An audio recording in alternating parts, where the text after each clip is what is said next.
Hi guys, thanks for tuning into the channel today. Hard to believe, a bit over 50 years ago I used to do this mail run here in the exact area where I live now, so who would have thought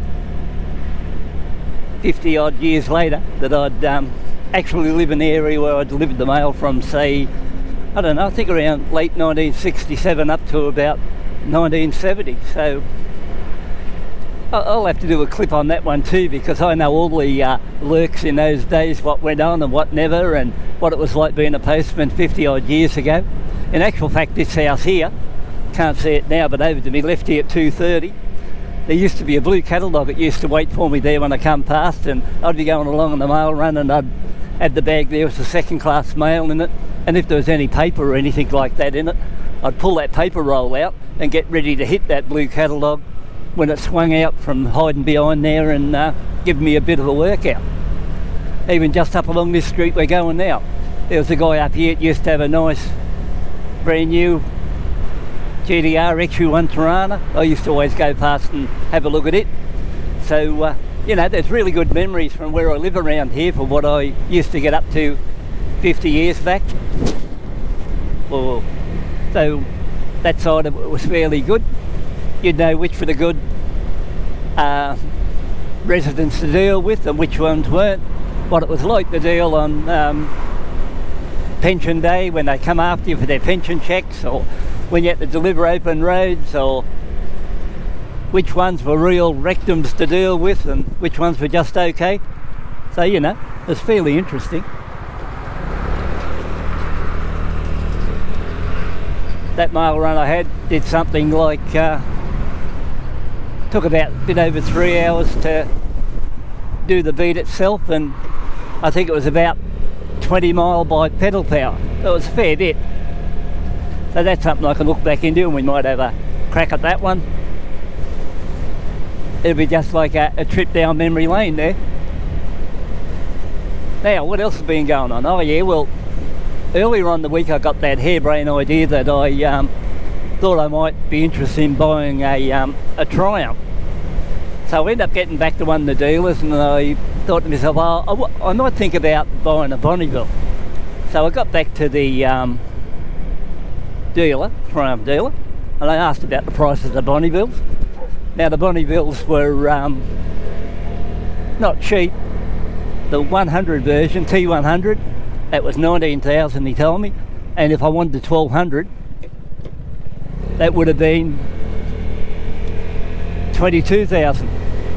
So I thought to myself, if I was going to go ahead with one, I'd probably think about the 1200, just for the fact that it's not that much more, and that would be the way I was planning on going. But now that was one day, and then I rang him back and spoke to him a bit more about it, and he was wondering if I was going to go ahead with this deal or not. And then I started thinking about it, and I thought, it was only about 5 years back when I bought that Triumph Scrambler for 17 grand, and I only rode it 300 kilometres and got rid of it and lost 5 grand on it. So, and more importantly, they weren't really popular on the channel either. Not many people like Triumphs that much, I think. So I thought it over, and then I was thinking, if I do buy this Bonneville, the only problem I got there is that I'd have to cancel my X400, because I wouldn't want that huge amount of money tied up in 2 Triumphs. And that was all right. And then I thought, I'll see what the Enfield dealers are up to. So I rang the Enfield dealer after that, and I asked them about the 650 Interceptor in dark, which was coming out for 12 grand. And I was there talking to me, and I said, yeah, you got any classic 350s in stock? And they said, yeah, we've got a gunmetal grey and a bluey looking one. Well, I've already got the blue one, and the gunmetal grey one, well, I had those in the 500, so that was all right. And they said, we'll check upstairs. I think in the crate up there we got a red chrome. So anyway, they went upstairs and checked it, and they said, yeah, there's a red chrome in stock. I think it was $87.90 right away. So I was sort of thinking over what should I do here. You know, like, let's not kid ourselves. The Enfield's are definitely my favourite bike.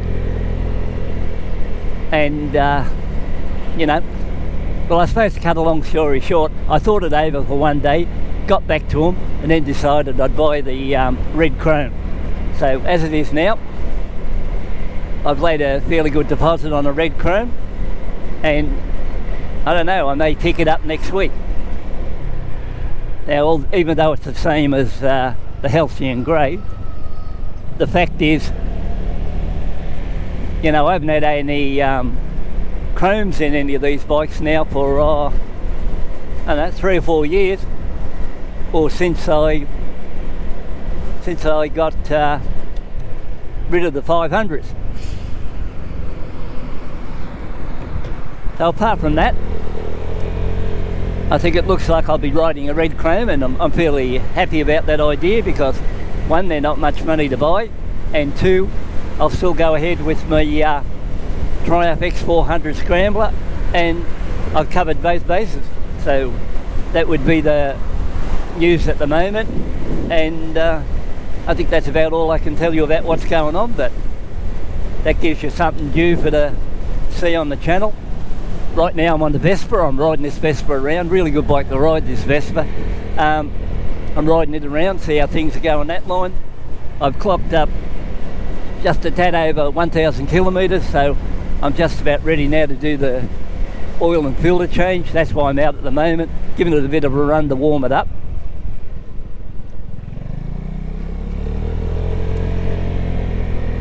Got a fair bit of power behind it too, this little 300 Vespa.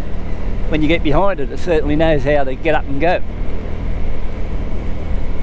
So apart from that, I hope everything is going well your side too, and you're out there enjoying yourself. We've had some rotten weather here lately. Like today it's around about 12. Prior to that it was 10.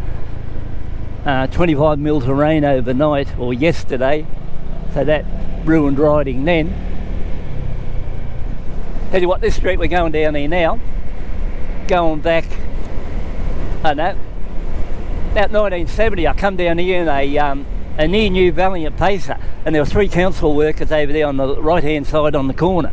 So I decided to throw it back in the second gear and give it to it. And I lost control in it, and it went out of control here and hit a parked car there. And I thought when that bloke came out, you know, you're only about, I think I was 18 or something. When that bloke came out and seen his car and threw his hands up in there, and then ran it through his hair and yelled out, "Look what you did to me effing car." And his car was stuffed, like both cars were towed away. So it just goes to show you, you can be quite an idiot when you're young, and also sometimes when you get older. Even that shop on the corner, I got some good stories about that shop there when I used to go up there and you know, go to shop for my mother in those days when I was 10 or 11 with the brothers. Good story coming up on that one.